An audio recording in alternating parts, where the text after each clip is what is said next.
केलं का चालू? तर सर्वप्रथम सर्व दूध उत्पादकांना माझा नमस्कार. आता आज आहे ना व्हिडिओ बनवायचा महत्त्वाचा मुद्दा असा होता की बाबा एक मनाला कुठेतरी समाधान वाटलं. आज ग्रुपवरती मेसेज टाकले ते रोहननी का बाबा कोण कोण लोक आपल्याकडे गेलेले होते ते परत आले, दूध चालू केलं आहे त्यांनी. आणि एवढ्या एक 5-6 महिन्यात इतकं डिप्रेशनमध्ये होतो, इतका डाऊनफॉल होता ना. आता सोशल मीडियाच्या माध्यमातून तुम्हाला मी दाखवलं नाही काही गोष्टी, कारण काय राहतं ना माणूस किती जरी खासला ना तर तो विचाराने नाही खासला पाहिजे. आता माताचा मी माणूस आहे. एक 6 महिन्यापूर्वी अशी परिस्थिती होती का डेअरी बंद करायचं आपल्यापर्यंत ही वेळ आलेली होती. ती वेळ का आली का काहीतरी कुठंतरी माझा चांगलेपणा पण नडला, माझ्या वैयक्तिक काहीतरी चुका पण झाल्या. आजच्या चुकाबद्दल मला स्वतःला रिग्रेट वाटतं आहे का बाबा आपण त्या ठिकाणी तो निर्णय घ्यायला नव्हता पाहिजे. पण चला ठीक आहे, आयुष्य आहे ना, अनुभवाशिवाय काय पुढं ढळत नसतं. व्यवसाय म्हटल्यावर चढ उतार आलाच. तर झालं काय की 2-2, 4-4 पेमेंट अटकले होते शेतकऱ्यांचे. आता वरून काही ठिकाणी पार्टीकडनं पेमेंट 19-20 होणं, कुठंतरी नफा तोटा येणं, व्यवसायात आलेलं नुकसान. आणि मी काय घरचा भांडवलदार तेवढा आर्थिक परिस्थितीनं टप असणार काय माणूस नाही, हे सगळ्या गावाला माहिती आहे. तर काय होतं ना, व्यवसाय म्हटलं ना त्याला कुठंतरी ना बॅक भांडवलची एक गरज नितांत राहतेच. आता हे तुम्हाला पण माहिती आहे. आणि अटकलं त्याच गोष्टी इतक्या या 4-5 वर्षात मला सेटअप लावताच गेला. गाड्या घेणं, पूर्ण ॲसेट वगैरे जमा करणं, हे सिस्टम उभा करणं. आणि याचे काय आज लोन वगैरे चालू आहे आपले सगळे, त्याचे EMI वगैरे भरणं, याच्यातच मी आतापर्यंत अटकलेलो होतो. आणि ॲक्च्युअलमध्ये सिच्युएशन असं झाली का कुठंतरी नफा तोटा 19-20 झाल्याच्या नंतर नफा कमी यायलाच लागण्यास नंतर ही लोन वगैरे सगळ्या गोष्टींचा प्रेशर एकखटी आला आणि कुठंतरी अडचणीत सापडला. आणि सगळ्यात महत्त्वाचं दुःख या गोष्टीचं आहे का ज्या लोकांवर रातोनात विश्वास ठेवला, ज्यांना 7वा महिना गाईला गाभण असताना आपण सरकी दिली, त्यांनी जाणल्यावरती काय दुसरीकडे दूध टाकलं. आज मला खंत त्या गोष्टीची नाही आहे, पण कसं असतं ना, एक समाजाची एक रीत आहे. तुमचं जर थोडं फाटलेलं आहे ना तर जास्त फाटून सांगणार, लोक फाडून सांगणार, तुमचं जास्त मोठं त्या गोष्टीचं वाह करून सांगणार आहे. आज पुढं गोष्टी ज्या माझ्या पाठीमागं जे काही चर्चा ऐकतोय मी समाजात ना, जी माझ्याबद्दल झालेली का ती मला पण नाही माहिती, अशी चर्चा आहे ना लोकांनी ती पांगवलेली. पण हरकत नाही काही गोष्टीचं, कारण की मी स्वतः खचलो नाही आणि खचणारं नाही यापुढं एवढं मोठं संकट आलं तरी. कारण मला काही 1 रुपयाचा कोणाचं सहकार्य सपोर्ट नव्हता. घरची परिस्थिती तुम्हाला सगळ्या गावकऱ्यांना माहितीच माझी. तर सगळ्यात परत एकदा मनापासून धन्यवाद की बाबा माझ्या या वाईट काळात जे काही शेतकरी राहिले माझ्यासोबत 100-150, आज 300 शेतकऱ्यांचा पूर्ण आपला काउंट होता. 2-3 सेंटर होती, 5,000 लिटरपर्यंत आपलं संकलन गेलेलं होतं सगळे. पण आज 5,000चं संकलन जवळपास 1700-1800 वरती येऊन टेकलं. आज मला दुःख त्या गोष्टीचं नाही, दूध कमी झालं आहे. आज ठीक आहे, व्यवसाय चढ उतार होणार, पण ह्या ज्या व्यवसायानं मला ज्या काही गोष्टी शिकवल्या ना त्या माझ्या भावी आयुष्यासाठी ना लाखमोलाच्या मला कामाच्या येणार आहे, त्या काय वाया जाणार नाही. पण ह्या पडत्या काळात जे लोक आहे ना, जे खांद्याला खांदा लावून माझ्यासोबत परिस्थितीत उभं राहिले, जे काही सहकार्य केलं.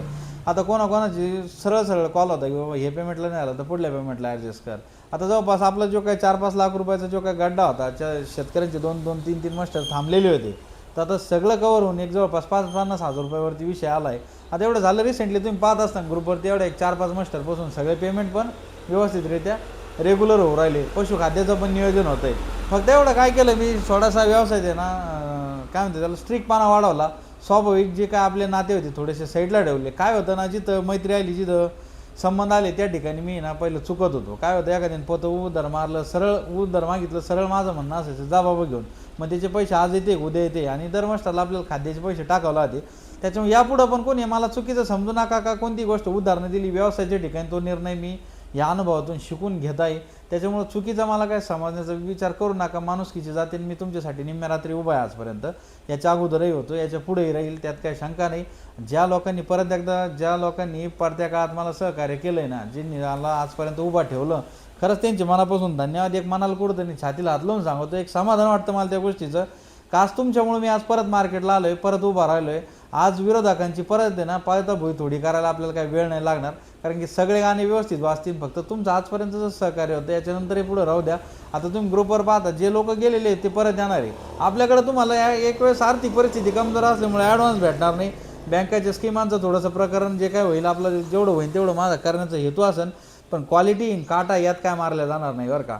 खोटेपणा हा माझ्या वैयक्तिक बुद्धीला पटत नाही आणि खोटेपणा न करणारा माणसालाच आजच्या काळात जादा त्रास आहे. आता मी ते मशी ग्रुपवरती पण टाकलं की सत्य परेशान होऊ शकतं आहे, पराजित नाही. एवढं मात्र मला कळलं. कुठंतरी मला एक मन नाराज व्हायचं की बाबा ठीक आहे, आपण एवढं खरं वागून आज लॉसमध्ये आलो, आपण अडचणीत आलो, मग याच्यानंतर आपण खरं वागणं सोडून द्यायचं का. पण नाही, मनाला स्वतःला प्रश्न विचारला ना तर ह्या सगळ्या गोष्टीचा मागचा पाठपुरावा केला ना तर आता आपला कमबॅक खऱ्या अर्थाने इथून पुढं चालू होणार आहे.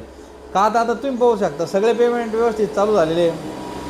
पशुखाद्याचं पण नियोजन एक नंबर चालू झालेलं आहे. थोडंच आणायचं, थोडंच विकायचं, सेफ झोनमध्ये काम करायचं. उधार पाधारने दुनियादारी थोडीशी कमी केली, उगत्या सुपार थोड्याशा वाजवून आपण कमी केल्या. त्याबद्दल जे कोण नाराज होतं ना, तो हो द्या, काय फरक नाही पडत. जे चांगले लोक आहेत त्यांच्यासोबत वाईट वागायची मानसिकता माझी नाही आहे. जे माझ्यासाठी आज बी आहे, जे माझ्यासाठी भविष्यात बी राहणार आहे, त्यांच्यासाठी मी कायम निम्म्या रात्री उभा आहे. तरी परत एकदा मनापासून सर्वांचे धन्यवाद. तुम्ही असंच प्रेम मला सदैव देवत राहो. संकटाच्या काळी तुमचं मला मनोबल पाठबल जे काही भेटलं ना, त्याच्याबद्दल खूप एक अभिमान वाटतो की बाबा ठीक आहे, आपण एवढं संपलेलो असताना लोकांनी परत उभं केलं आहे. आणि हा जो पब्लिक सपोर्ट आहे ना, ही सगळ्यात मोठी गोष्ट. हेच मला सगळ्यात जास्त मोठं भांडवल आहे. आर्थिक परिस्थितीनं जरी कच्चा असलो ना, विचाराच्या बाबतीत कधी नक्कीच पक्का आहे. एवढं एक शब्द सांगायचा मला तुम्हाला त्या गोष्टीतून की बाबा असं सहकार्य मला तुमचं लाभो. धन्यवाद परत एकदा सर्वांना. जे काही परत माझ्यावर विश्वास दाखवला, गोदावरी दूध संकलनवरती विश्वास दाखवला, आमच्या सर्व टीमवरती दाखवला, मनापासून तुमचे धन्यवाद. का म्हणतो की कुठंतरी तुम्ही दुसरीकडे जाऊन तिथला पद्धत, कामकाजाची पद्धत बघून तुम्ही आमच्यावर परत विश्वास दाखवला, म्हणजे ही लई मोठी गोष्ट आहे. कस्टमर येणं, परत जाणं, परत येणं, म्हणजे ही लाखमोलाची गोष्ट काय आहे का बाबा. कस्टमरचा तुमच्यावर जेवढा ट्रस्ट आहे, तुमच्या कामकाजाची जी पारदर्शकता आहे, ती सगळ्यात महत्त्वाची. डेअरीमुळे रोजच्या रोज मॅसेज आहे, फॅटमध्ये काही गफलत नाही. घरघरवरती मशनी टोटल सेट आहे, 1-2.19-20 असेल ते बी नाही. रोजच्या रोज मशनींचं कॅलिब्रेशन आहे. गाडीमध्ये काट्याजवळ धडी ठेवलेली राहते. जेव्हा तुम्हाला शंका वाटेल त्या ठिकाणी धडी तुमच्या हाताने ठेवून बघत जा. आजपर्यंत मी तुम्हाला तेच सांगत आलेलो आहे. होतं काय माहिती आहे का, बाकीच्या डेअरीवाल्यांची मी काय नावं घेणार नाही, कारण ते कोणाचे तरी विरोधात उतरल्यासारखं होईल. मग त्याच्यामुळे ना सगळ्यात एक वैयक्तिक मत असं आहे की बाबा तुम्हाला 1-2 पॉईंट वाढून देईल कोणी, पण एक लक्षात घ्या, तो तुमचाच आहे. 2.50 पैसे वाढून देतील, पण काट्यात तुमचे 2 रुपये मारलेले असतील, याचं भान ठेवत चला. आणि छातीला हात लावून सांगा का भाऊ माझी पण चेक करा तुम्ही, क्रॉस चेक, काटे असेल, मशीन असेल, पाणी लावल्याच्या नंतर 100% 99% वॉटर दाखवायलाच पाहिजे त्या मशीनला. जर दाखवत नाही ना, कोणत्याही डेअरीवाल्याला, माझंच नाही सांगत मी छातीला हात लावून, प्रत्येक डेअरीवाल्याचं तुम्ही एक ट्रायल घ्या का, पाणी लावा त्या मशीनला सॅम्पलला. तुम्हाला जर वाटतं नाही ते मशीन नॉट ओके, तर 98-99-100% जर त्या मशीनला पाणी जर नाही दाखवलं ना, तर कुठंतरी ते गफलत त्या मशीनीमध्ये हाही आहे समजतं. आता ह्या 7 वर्षाचा 5 वर्षाचा जो काय मला अनुभव आहे ना, याच्यातून बऱ्याचशा गोष्टी मी तुम्हाला सांगत का आलो का, शेतकरी वर्ग हुशार झाला पाहिजे. आज मी किती खरं वागलं तरी तुम्हाला त्याच्याशी काही नाही, हे नाही. पण काय होतं आहे माहिती आहे का, ज्या लोकांना कळत आहे ना का ह्या माणसाकडं आपण कंटिन्यू राहिल्याच्या नंतर आपलं व्यवस्थितरित्या चालणार आहे, इथं अडचणच येणार नाही, इथं डोळे झाकून आज पगार एवढे लांबले, पण लोकांनी माझ्यावर विश्वास ठेवला. सगळे सोडून गेले का मला वाईट परिस्थितीत? नाही, कारण कुठंतरी लोकांच्या मनावर 100% होतं की बाबा दिवाळी जर मोठी साजरी व्हायला लागली त्याच्यामुळे व्हायला लागली. ऑनलाईन फॅटी वगैरे गाडीत जर आल्या चेकअपसाठी, तर सायनअप होतेमुळेच आज मशीन प्रत्येकाची गाडीचे. आज कॉपी कोणाची कोणी करेल हो मार्केटला, पण सुरुवात करणाऱ्याला प्राधान्य आज पण लोक देणारे आहेत. त्याच्यामुळे तुमचा माझ्यावर आतापर्यंत जेवढा विश्वास आहे, असाच विश्वास कायम राहू द्या. नक्कीच कुठेतरी आपण चांगल्या स्टेजला काम करणार आहे, त्याच्याबद्दल काय अडचण नाही. झालेला जो काय डाऊनफॉल होता, जो काय माझ्या पडता काळ होता, ह्या काळात भरपूर जणांनी मजा घेतली, त्या काळात मी शांत होतो. पण इथून पुढं कोणत्या गोष्टी कॉम्प्रोमाइज केल्या जाणार नाही. जशाच तसं प्रत्युत्तर दिलं जाईल, त्याच्याबद्दल काय अडचण नाही. माझ्याबद्दल जी चर्चा करणारे लोक आहेत करू द्या, उलट माझी मार्केट त्यांनीच वाढवलेलं आहे, हे पण तेवढंच महत्त्वाचं. आणि धन्यवाद परत एकदा सर्वांना. जय हिंद, जय महाराष्ट्र.